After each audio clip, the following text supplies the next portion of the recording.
এত সুন্দর দিন প্রসাদ পেয়ে কি আর বাড়ি যাওয়া চলে? এই সময়টুকু যদি এইখানে আপনি একটু খরচা করে দেন, তাহলে সারা জীবন ওই ভবপারে যাওয়ার জন্য আর ভাবনা ভাবতে হবে না, পয়সা আপনি পেয়ে যাবেন। আজকের রামায়ণ শুনলে পরমার্থ যেটা আপনার অর্জন হবে, আর কোথাও যাওয়া লাগবে না, শুধু রাম রাম রাম রাম রাম রাম রাম রাম করবেন যখন যেমন সময় পাবেন, তাতে কোনো বাধা নিষেধ নেই।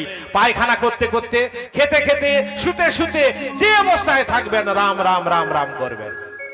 প্রভু রামচন্দ্র আপনার সহায় থাকবেন, কোনো চিন্তা নেই। তাহলে এবারে বলি, তাহলে কি হলো?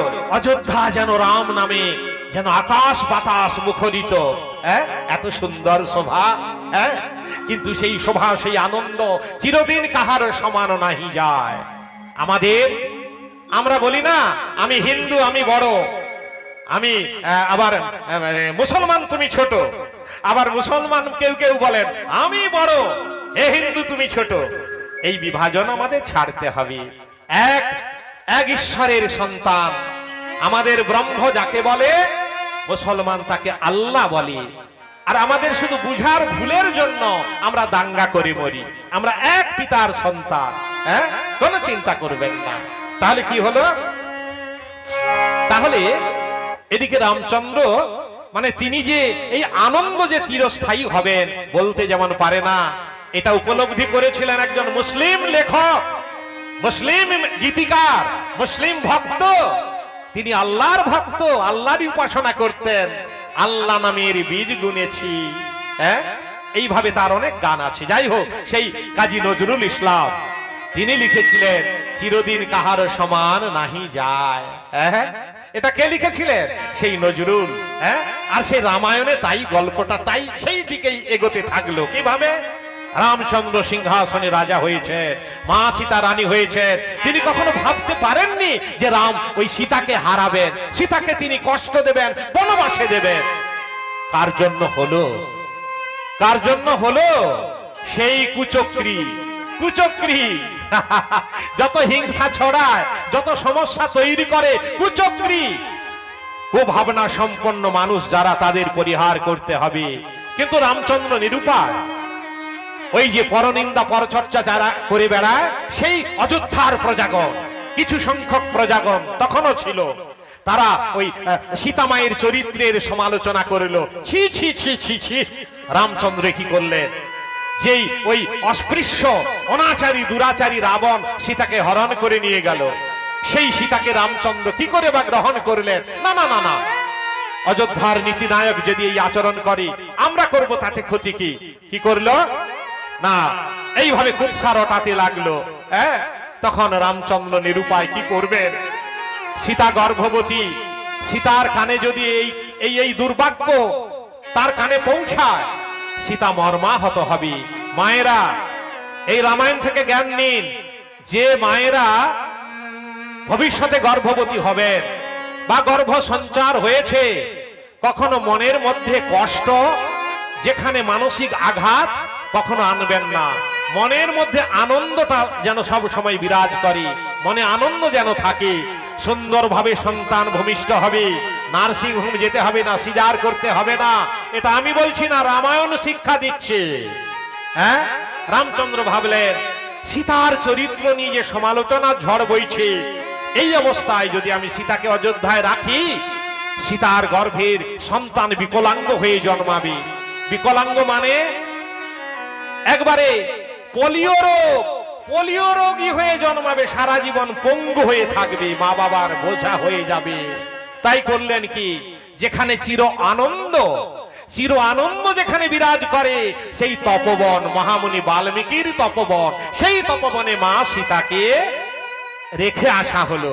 আমরা শুধু বলি যে বনবাস বনবাস, কথাটা বনবাস, কিন্তু মা স্বাধীনভাবে স্বেচ্ছাকৃতভাবে বনবাস মেনে নিয়েছিলেন। রামচন্দ্র মাকে আঘাত দিয়ে, কখনো মানসিক আঘাত দিয়ে বনবাসে দেননি।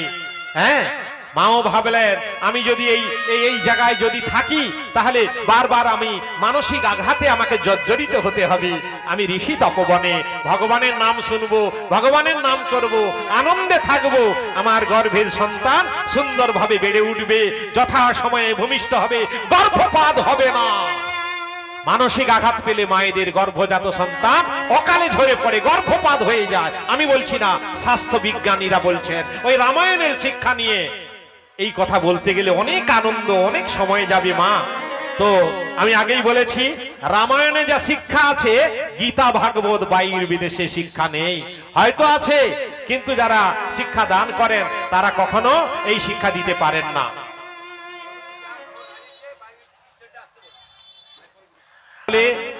এইভাবে রামচন্দ্র সীতা দেবীকে বাহ্যিক দৃষ্টান্তে বনবাসে দিলেন। তাহলে মাকে ওই বনবাসে রেখেছিলেন বলে কি লাভ হলো? লাভ হলো শক্তিশালী দুটি পুত্র উপহার দিলেন মা সীতা।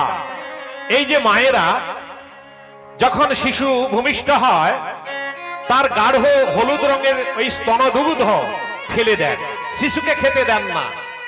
কিন্তু বর্তমান স্বাস্থ্য বিজ্ঞানীরা গবেষণা করে দেখেছেন, মায়েদের পরামর্শ দিচ্ছেন যে মা প্রথম দিনের গাঢ় দুধ অবশ্যই শিশুকে খাওয়াবে।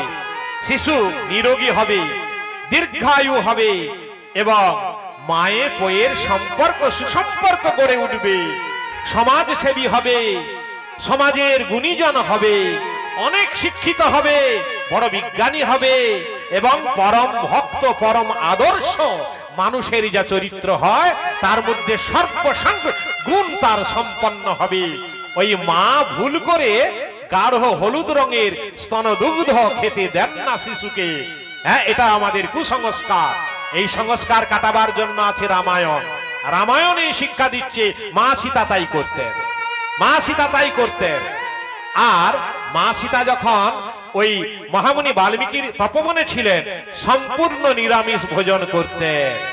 তাই যে মা গর্ভবতী হবেন সম্পূর্ণ নিরামিষ ভোজন করবেন। আবার বেশি করে ফল খেতেন মা সীতা, খাওয়াতেন লবকুশকে মহামুনি বাল্মীকির তপবনে। তার জন্য কেমন পুত্র হলো না, যে রামচন্দ্র ত্রিভুবনে বিজয়ী বীর রাবণকে নিধন করেছিলেন, সেই রাবণ নিধনকারী রামচন্দ্র ওই তার পুত্র লবকুশের হাতে পরাজিত হয়েছিলেন। এমন শক্তিধর হয়েছিল লবকুশ মাত্র 12 বছর বয়সে। তাহলে আরো বড় বড় অবস্থায় তারা কেমন হয়েছিল? মনোহরসে শ্যামল ঘাসে ফেলিয়া চরণ, মনোহরসে শ্যামল ঘাসে ফেলিয়া